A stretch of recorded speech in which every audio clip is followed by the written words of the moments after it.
मतलब अवश्यम भावी, एकांत का अर्थ क्या है ना, अवश्य, अतः निश्चित रूप से। और अत्यंत मतलब सदा के लिए, नित्य। एकांत अत्यंत अभिघात के हेतु, मतलब निश्चित रूप से सदा के लिए दुख निवृत्ति के निमित्त से, उस हेतु के लिए जिज्ञासा। जिज्ञासा का अर्थ कर रहे विविदिशा। जिज्ञासा कहिए ज्ञातुम इच्छा अथवा वेत्तुम इच्छा, सनंत प्रत्यय हुआ। जिज्ञासा का अर्थ क्या, विविदिशा। विविदिशा बोल तो वेत्तुम इच्छा, अर्थ वही है। कार्य अतः जिज्ञासा, कार्य बोल तो जिज्ञासा कर्तव्य, जिज्ञासा करनी चाहिए। किसके लिए, एकांत अत्यंत अभिघात के हेतु, निश्चय और सदा के लिए दुख निवृत्ति के हेतु से, कारण होने से जिज्ञासा करनी चाहिए, प्रत्यक्ष से संभव नहीं। आगे पूर्व पक्षी पुनः कहेंगे, दिया नहीं, अब ऊपर से समझ लीजिए, नहीं तो भाष्यकार उठाएंगे। ठीक है, लौकिक है उपाय है, उन लौकिक उपायों से दुख त्रय का नाश नहीं हो सकता, ये ठीक बात है। किंतु जो वैदिक उपाय है ना, वैदिक उपाय मतलब कर्म, वो नहीं, वेदांत में मत जाइए अभी। वैदिक प्रसिद्ध क्या है, कर्म है, बड़े बड़े कर्म है, अश्वमेध आदि कर्म का विधान किया है। उन कर्म करने से आपका दुख निवृत्ति होगा, स्वर्ग में जाएंगे, वहां आराम से रहेंगे, वहां दुख नहीं, बुढ़ापा नहीं, उसे संभव है। तो सांख्य तत्व के लिए जिज्ञासा करने की क्या जरूरत है, वैदिक कर्म से होगा। ऐसा आक्षेप करने पर उसको उत्तर दे रहे, देखिए आगे का कार्य कर रहे, उसका भी निराकरण कर रहे, कार्य का देखिए। दृष्टवदनुस्रविकः सविशुद्धिक्षयातिशययुक्तः तद्विपरीत श्रेयान् व्यक्ता व्यक्तज्ञ विज्ञानात्। तो पहले ये जो वैदिक कर्मादि है, मीमांसक कह रहे, आक्षेप कर रहे, अरे सांख्या, उसके लिए जिज्ञासा की क्या जरूरत है, बस वैदिक कर्म करो। उस वैदिक कर्म से क्या होगा, दुख त्रय का अभिघात हो सकता है, जिज्ञासा की आवश्यकता क्या है, ये है पूर्व पक्षी। उसका उत्तर है दृष्टवद अनुश्राविकः अपि न का अध्याय कर दीजिए। जैसा दृष्टवद का मतलब लौकिक प्रत्यक्ष जो उपाय से आत्यंतिक दुख और निश्चित रूप से निवृत्त नहीं कर सकते, वत बोल तो जैसा, वैसे ही अनुश्रविका, अनुश्रविका मतलब है, अर्थ करेंगे भाष्यकार, वैदिक। अनुश्रविका मतलब वैदिक, अनुश्रूयते इस प्रकार। तो वैदिक से भी संभव नहीं है। अनुश्रविका मतलब है वैदिक उपाय। वैदिक उपाय कौन है, कर्मादि, जो कर्म है, बड़े बड़े अश्वमेध आदि है, उन उपायों से भी दुख त्रय का विनाश संभव नहीं है। वो कहेंगे क्यों नहीं है, शास्त्र में तो आया है, वेद में बताया, उन्होंने अमृत पान किया, उन्होंने सोमपान किया, सोमपान करने के बाद अमर हो गए, और इस प्रकार वहां बता दिया सोमपान करने से क्या हुआ, अमर हो गए, बुढ़ापा उनसे दूर हो गया। इस प्रकार तो आ रहे, बड़े बड़े अश्वमेध आदि आ गए, उससे ब्रह्मलोक को प्राप्त करते। तो आप कैसे बता रहे, ये बीच में आक्षेप करता आक्षेप करेंगे, उसके लिए उत्तर है। यहाँ पूर्व पक्ष नहीं दिया है, अपने तरफ से उठा दीजिए। तो उसके उत्तर दे रहे हैं, ठीक है वैदिक है, उसके लिए हम प्रणाम करते हैं, क्योंकि वैदिक कोई गलत नहीं बताएंगे। शास्त्र में बता दिया है, अश्वमेध यज्ञ के द्वारा ब्रह्म हत्या आदि पाप भी निवृत्त हो जाते हैं, ऐसा बता दिया है। और अश्वमेध कर्म के द्वारा ब्रह्मलोक को प्राप्त होते हैं, सुनेंगे बृहदारण्यक में। ये तो ठीक है, किंतु सही अविशुद्धि क्षयातिशय युक्त खंडन कर रहा है। ये जो अनुस्रविक है ना, बड़े बड़े कर्म, वो कैसा है? वो अविशुद्धि है एक, अर्थात अविशुद्धि का मतलब है बिल्कुल निर्मल नहीं है, स्वच्छ नहीं है। भले वैदिक कर्म है अश्वमेध, उसमें हिंसा बहुत होती है पशु, इसलिए हिंसा से सम्मिलित है, मिश्रित है, इसलिए बिल्कुल स्वच्छ नहीं है। एक बता रहा अविशुद्धि, अविशुद्धि का मतलब है अत्यंत शुद्ध नहीं है। जैसे मलिन सत्व प्रधान अविद्या कहते हैं ना, तो वैसे ही ये पुण्य कर्म है, पापादियों से हिंसादि से सम्मिलित है। अश्वमेध में अश्व को अंततः जाके दिया जाता है, उससे पहले बहुत पशुओं को भी देवताओं को दिया जाता है, इसलिए हिंसा पड़ी है उसमें, तो इसलिए अविशुद्धि है। और दूसरा बता रहे क्षयातिशय युक्त। क्षय, क्षय का बोल तो नाश। अब्रह्मा भुवन लोके, भले भी आप ब्रह्मलोक में गए हो वापस आते हैं। और क्षीणे पुण्य मर्त्यलोकम विशंति, स्वर्ग में जाने के बाद भी वापस आना पड़ेगा, ब्रह्मलोक से भी आते, इसलिए क्षय है वो। तीसरा बता रहे अतिशय युक्त। हाँ, अतिशय बोल तो विशेष से युक्त है, वो सामान्य थोड़ा थोड़ा विशेष से नियुक्त किया है। जो विशेष होता है ना वो बाद में समाप्त होता है, किंतु यहाँ सामान्य बता रहे, कर्म है ना विशेष हो गए, वो सभी नहीं होता। तीन बता रहे, एक अविशुद्धि है, अविशुद्ध का मतलब है अस्वच्छता, पाप आदि से मिश्रित होने से भले आपको वहां कुछ समय मिलेगा, उसमें दुख भी भोगना पड़ेगा। पुण्य तो अपना फल देगा, पुण्य का फल क्या है? सुख, तो उसमें मिला हुआ जो पाप आदि है ना उसका फल भी भोगना पड़ेगा। जैसे वहां दृष्टांत दिया है, कोई जो मत्स्य भक्षक है, मछली खाने वाला, आनंद तो मिल रहा है, बीच बीच में कांटा लगने से उसको दुख भी हो रहा है, कंटकारी गड़ने से। तो वैसे ही यहाँ ये जो अश्वमेध हो अथवा अन्य जो यज्ञ से उसको पुण्य भले ही मिला, दुख निवृत्ति हो रहा है, साथ साथ में पाप का फल दुख भी मिल रहा है, इसलिए वो क्या है? अविशुद्धि। और क्षय भी है, अतिशय बोल तो विशेष होने से, इससे भी आत्यंतिक रूपेण दुख निवृत्ति संभव नहीं है। इसलिए क्या करना पड़ेगा? तद विपरीत, इसलिए तद विपरीत। तद विपरीत का मतलब है उससे विपरीत, उससे विरोध, भिन्न। ये जो बताया ना यज्ञादि, उससे भिन्न क्या करना चाहिए? व्यक्त अव्यक्त ज्ञा विज्ञानात् श्रेयान। ये जो शास्त्र में विधान किया हुआ बड़े बड़े कर्म है उससे विपरीत, इसमें कोई हिंसा नहीं होगा, आपको कोई दूसरे को त्रास देने की आवश्यकता भी नहीं, इसलिए विपरीत है किसी कर्म से। कौन है वो? व्यक्त अव्यक्त ज्ञा, तीन है। एक व्यक्त है, दूसरा अव्यक्त बोल तो मूल प्रकृति। व्यक्त आगे बताएंगे, व्यक्त है 23, अव्यक्त हो गया मूल प्रकृति। और ज्ञा मतलब पुरुष। इनका विज्ञानात्, विज्ञान बोल तो विशेष ज्ञान होने से, तीन पदार्थों का विवेचन करने से, तीन पदार्थों का विशेष ज्ञान होने से श्रेयान, श्रेयान बोल तो श्रेष्ठ है, ये सबसे श्रेष्ठ है।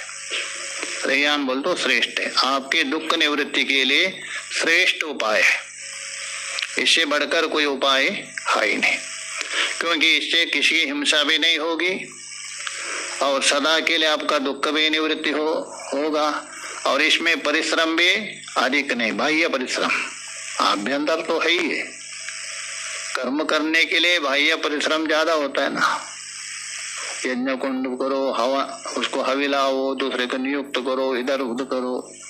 और इसके लिए केवल आभ्यंतर प्रयत्न, चिंतन।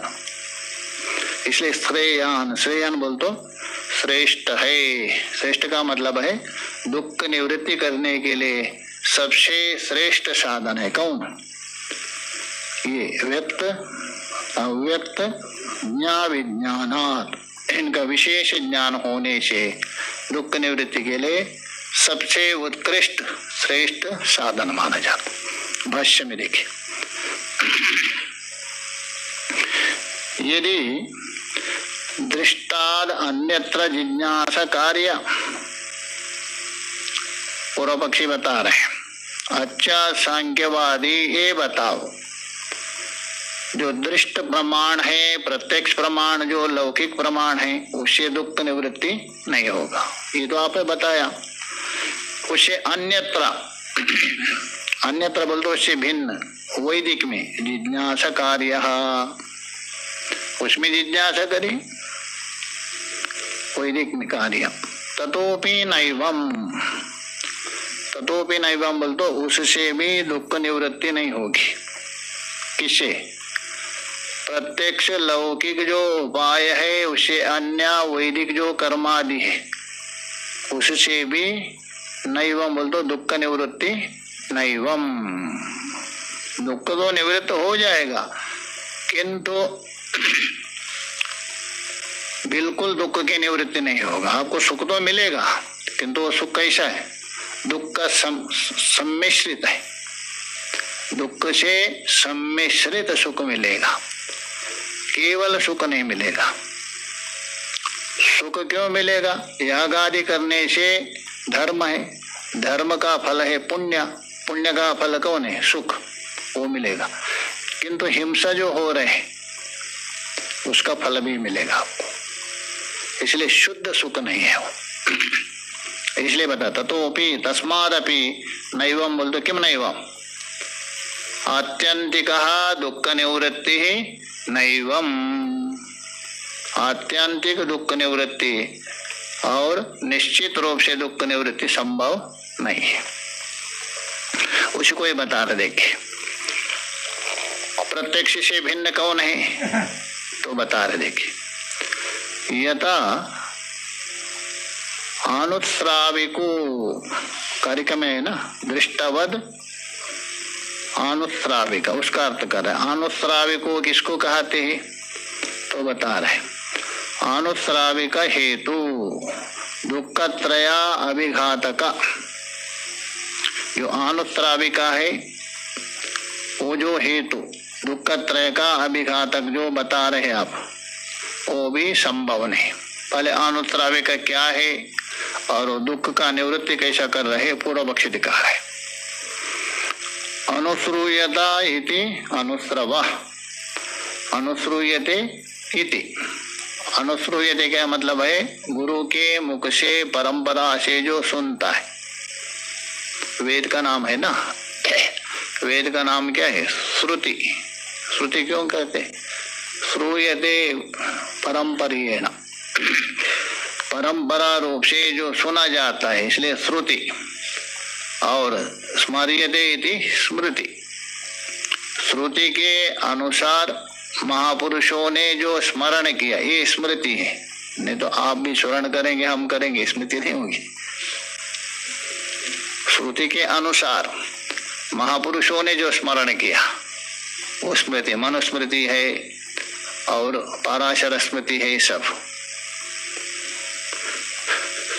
इसलिए बता रहे हैं।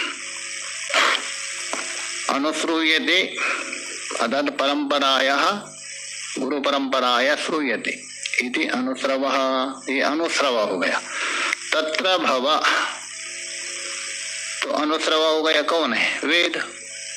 और तत्र भव हो गया अनुश्राविका, वेद में होने वाला, वेद में बताया हुआ वो अनुश्राविका, मतलब वैदिक कर्म हो गया। अनुश्रव हो गया वेद, और उसमें होने वाला बोल दो, उसमें बताया हुआ, उसमें निरूपण किया हुआ कौन? कर्म, वैदिक कर्म, ये हुआ अनुश्राविका। सचा आगमा सिद्ध, और वो किससे सिद्ध है? आगमा सिद्ध, आगम से सिद्ध है।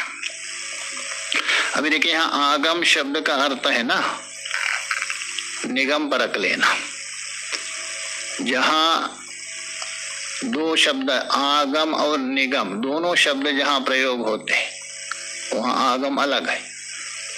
यहाँ जो आगम शब्द मतलब वेद लेना, नहीं तो आगम और निगम अलग अलग है क्या नहीं? बोलते ना, स्तुति करते हैं माता जी का, आगम निगम बकानी, दो शब्द प्रयोग है क्या नहीं? आगम भी बता रहे, निगम भी बता। वेद का नाम है निगम, नितराम आगता, जो अनुश्रावी का बोल दिया ना उसी का अर्थ है।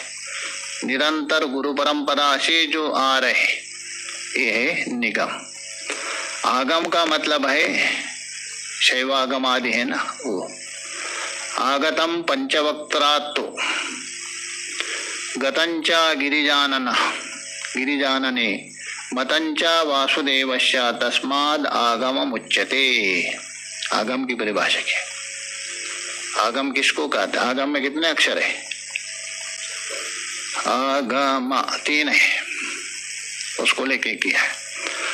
आकार है आगतम पंचवक्त्रात्, 5 मुख से आए। 5 मुख वाले कौन है? शिव जी है। आगतम पंचवक्त्रात्। गा का अर्थ है गतंचा गिरिजानने, आनन उपलक्षण गिरी के कान में, ये अगा हो गया। माँ का अर्थ है मतंचा वासुदेवस्य, वासुदेव का सम्मति। तस्माद आगम उच्यते, इसलिए आगम का वो तो अलग अलग है। प्रसिद्ध आगम है शैवागम, शाक्तागम, और भी है वैष्णवागम है, सौरागम है। 5 मुख से निकला है ना, 5 आगम होना चाहिए ना। तो सबसे पहले वहां वैष्णवागम, दूसरा है सौरागम, तीसरा है शक्तागम, चौथा है गणपतागम, 5वां है शैवागम। तो उसमें 2 आगम प्रसिद्ध हो गया, शैवागम और शाक्तागम। और शिव और शक्ति दोनों समन्वित है, उसको यमलक कहते हैं। रुद्र यमलक आदि सुना होगा ना, तो यमलक उसको कहते। बहुत बड़ा दर्शन है आगम में। हाँ, सप्तशनी दुर्गा यमलक है एक। हाँ, यमलक का दिया ना, वही। तो यमलक बोल दो, शिव शक्ति दोनों समन्वित है, शक्ति और शिव को। हाँ, तो यदि निगम भी यदि प्रयोग करते हैं, उसके साथ भी यदि आगम भी करते तभी भिन्न हो जाएगा। तो इसलिए आगमार बोल तो वेद से भी सिद्ध है। क्या सिद्ध है? अर्थात अनुत्राविक कर्म है। अनुत्राविक बोल दो वैदिक कर्म, उससे दुख की निवृत्ति होती है, ऐसा आगम शास्त्र में मतलब वेद में ही प्रसिद्ध है। कहाँ प्रसिद्ध है? तो उसको बता दे कि यथा हपामा सोमम अमृतम अभूमा अगन्महा ज्योतिर रविधा महादेवान किम नूनम अस्मात् तृणवदरति किमुहु धूर्तेरमृता मर्तस्य। उसके व्याख्या स्वयं कर रहे, आगे देख लीजिए, उसकी व्याख्या कर रहे भाष्यकारी। कदाचित, उसी की व्याख्या है, कदाचित इंद्रादीनाम कल्पना आशीत। कदाचित किसी समय में इंद्रादि देवता लोग बैठे थे आपस में। कौन? इंद्रादि। वो देवताओं बैठ करके विचार किया, गोष्ठी हो रहे थे। उस गोष्ठी में इंद्रादि देवताओं ने क्या किया? विचार किया। क्या विचार किया? तो बता रहे। कल्पना मतलब यहाँ विचार। आशीत कथम वयम अमृता अभूमा इति। उन्होंने विचार क्या किया? वयम कथम अमृता भूमा, हम अमर कैसा हुए? हम तो अमर है, हम लोगों को अमर कहते हैं, हम अमर कैसा हो गए? उसका कारण कौन है? कैसा अमर हो गए विचार किया। विचार्य, खूब विचार करने के बाद उनको उपाय मिल गया। यस्माद वयम, आगे मंत्र में आ रहा ऊपर है ना, अपामा सोमम अमृतम, उसकी व्याख्या कर रहे हैं। यस्माद, क्योंकि विचार करने के बाद, वयम अपामा सोमम, हमने, सोमम बोल तो विशेष याग में, सोम याग में एक सोम रस होता है, सोमलता के द्वारा निकला जाता है। तो सोम को खरीद करने का तरीका होते मीमांसा के में बताएंगे।